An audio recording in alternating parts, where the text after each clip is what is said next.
All right, YouTube. I've got here an Andis Master, and I actually picked this thing up, kind of a package deal with actually a couple other clippers that I'm going to also step through and clean, do a deep clean, kind of fix up. So what I'm going to do is I'm going to take this thing apart. I'm going to fix it up, clean it out. And this is going to be a learning opportunity for me just as much as it is for you. I am not a barber. I do not cut hair as a profession. I am just a dad, but I have 3 boys. I don't want to spend a fortune on haircuts. So this actually kind of fell in my lap. I was actually buying the Oster 76, Classic 76. And this actually happened to be in the bag with the other ones. The gentleman just wanted to get rid of them. So I was not expecting to have this. And now that I do, I know Andis Master is a really good brand. So I'm gonna fix it up. And like I said, it's gonna be a learning opportunity for me just as much as it is for you. So I'm gonna do this together, and hopefully we can learn something together. So I'm gonna go ahead and take off the cover plate here. Actually, before I do that, let me just turn this on. It definitely does have a loud clacking, kind of clanging noise.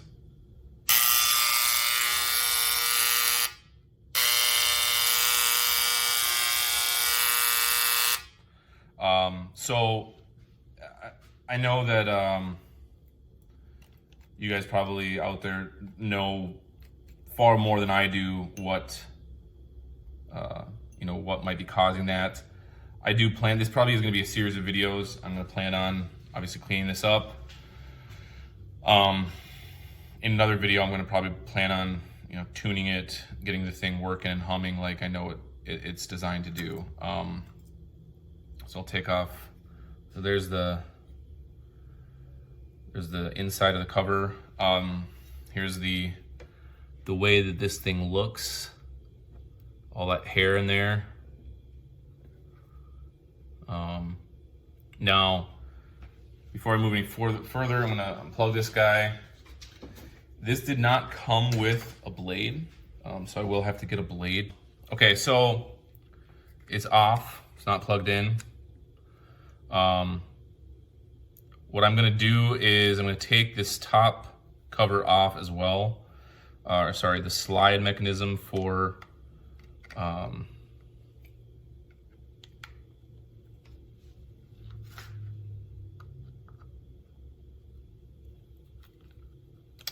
the actual blade itself, because I want to blow all this hair out of here and basically disassemble this entire thing to really make sure that it's working correctly.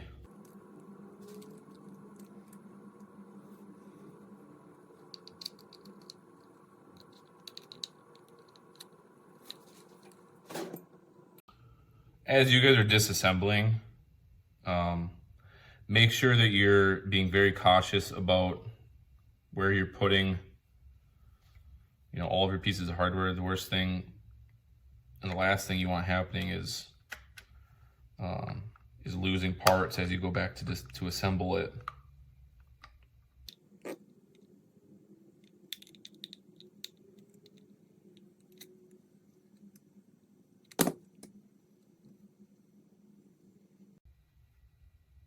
Something I like to do, and I actually picked this up from somebody else, is can't really see it, but I'm putting the parts in kind of a sequential order from right to left, or left from right to right, as I take these things apart. There's the slide mechanism for the blade itself. Also pretty dirty and nasty. So ordering the parts that you're taking off from left to right or right to left, just in an order, in a proper order. You can see all that hair in there, so that you can assemble it in the right position, or in the right order, excuse me, as well. Okay. So this slide mechanism, this slide here, this guy comes off.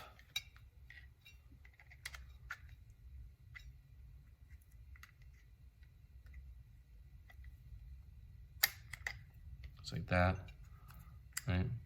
And then it comes up and out like that.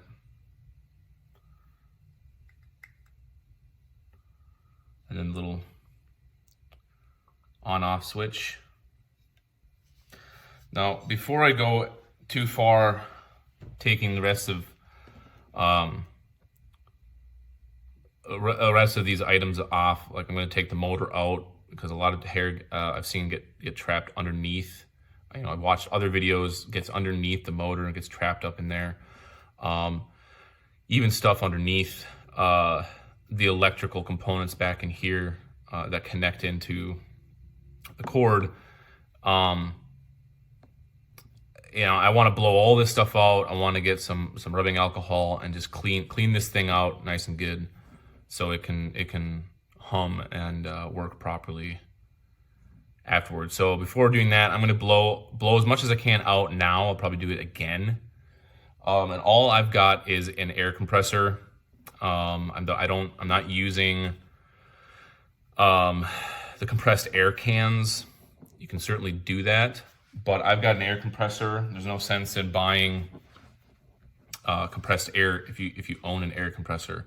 Just make sure when you've got an air compressor, or you're using an air compressor, to down regulate the PSI, so you're not using too much pressure, too much air. You know, make sure that you down regulate the PSI. Okay.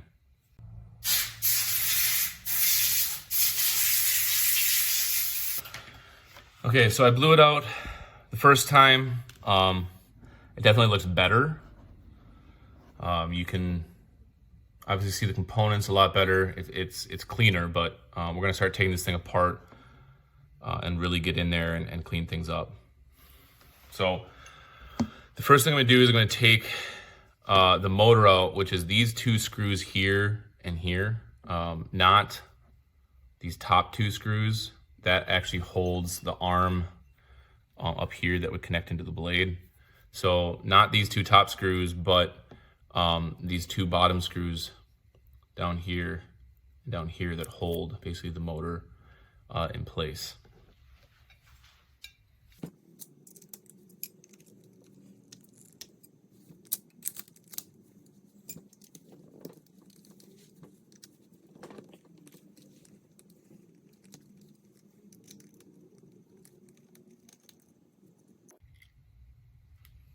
And when you do this, make sure you pay attention, because there are some washers. You want to make sure you don't lose those as well.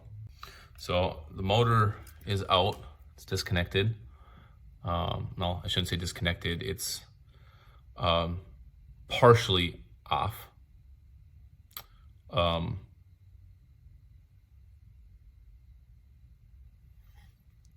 There's some hair down in there, not as much as I thought there was going to be honest. The next thing I'm gonna do is take off this screw right here, which is gonna allow me to take this mechanism out as well to get underneath it, down here towards the bottom.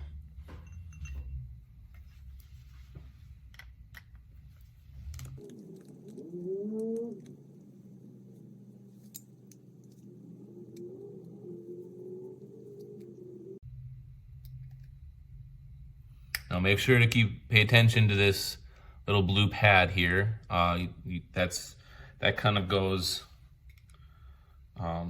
right underneath this part right here that we just disconnected.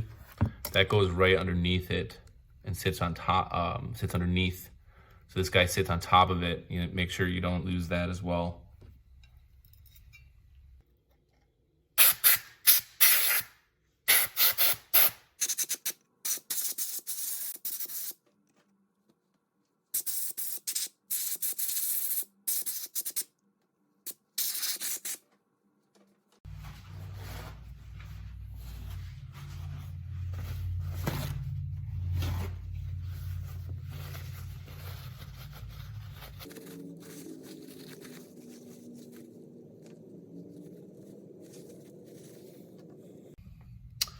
And I am actually going to take off, I'm going to take off these two top screws up here for, if you can see that, for the arm that holds the blade, just because I want to clean that thing up good too. Again, I don't know the state of this. I don't know how old it is, to be honest. So I want to make sure to kind of do as much of a thorough cleaning here as I possibly can.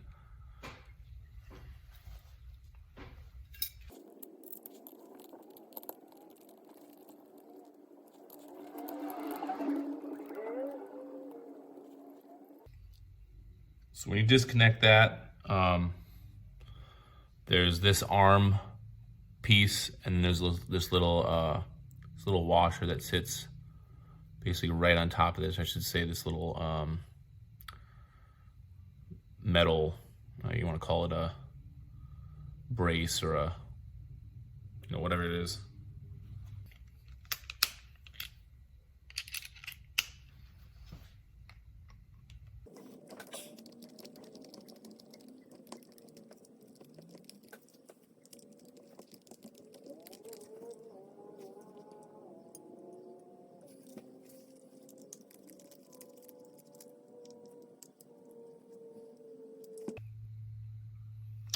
So on the sides here,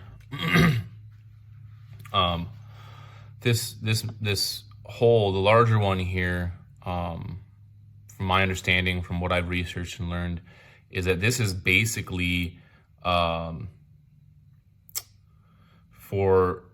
the vibrations of the motor, to make sure and ensure that the vibrations are going into the blade instead of rattling out, you know, rattling through other components in the actual clipper itself. This is kind of a secondary stopgap measure, if you will, to basically force the vibrations back into the blade. So what I'm doing is I'm gonna actually try to take this whole thing apart so I can really deep clean this thing. I'm pretty confident I can put this thing back together the way that I'm seeing it. So there's the screw and then the spring. I'm also going to then take out the second screw here, and that's used as like the tuning screw. I've heard that this bigger one's the power, quote unquote, the power screw, to ensure you've got the most power going into the blade. I am going to also take this guy out, which is going to then allow me to get in here and actually take, I think, this middle screw out. And if I had to guess, this arm, I think, just kind of swings out of place and then allows you to take kind of this whole arm mechanism that actually rattles and vibrates for the blade itself out. So I can kind of clean that up as well. So we'll see how that goes.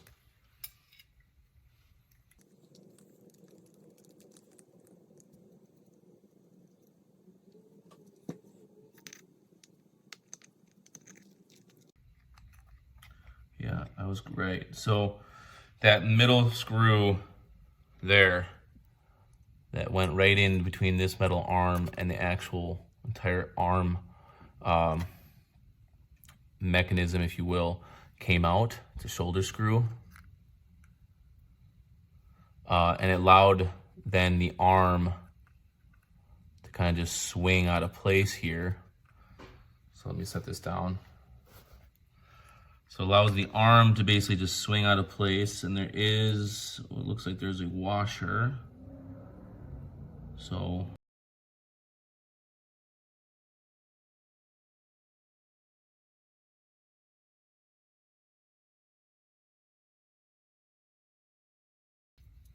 Yeah, so this entire this entire arm is the mechanism. So this is actually sitting on that pivot point, and there's a couple of screws. I'll be from this angle, yeah. A couple screws that hit those two screws I was talking to you on the side about sit over here, and they push on this guy to kind of center up here again the blade, the arm that holds on to the blade. So and then this just pivots back and forth, right? So it's basically rattling back and forth, which makes the blade move. And there's these two small, teeny tiny little metal washer rings. So be very, very careful when you're taking this thing apart. If you take this apart, I don't imagine you guys would be taking your entire Andis Master apart like I am. I'm doing this simply because I've never had this. I don't know how old it is, how dirty it is. So I'm really just trying to get in here and get all of this stuff cleaned up as much as I possibly can, so that this thing can really hum and work like it's supposed to, like it's designed to be designed for. So now I can really just clean this thing up, make it nice and pretty, and get all this gunk and grime out of here. So that's what I'm gonna do.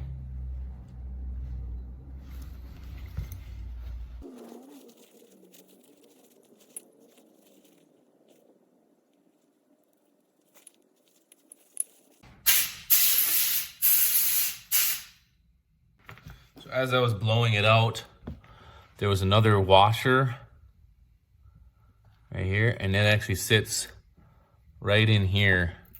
You can see on this guy. So I'm glad I didn't lose that. Be very careful when you're doing that as well. I did not notice that the first time.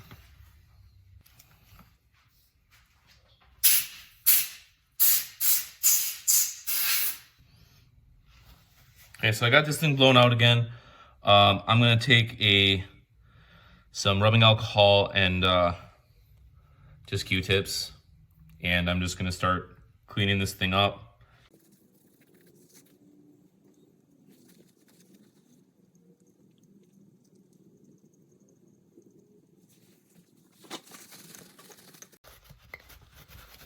Obviously, if you're doing this, be careful with the electrical wires that you're not bending something, breaking something, snapping something off. You know, that's definitely something you do not want to be doing.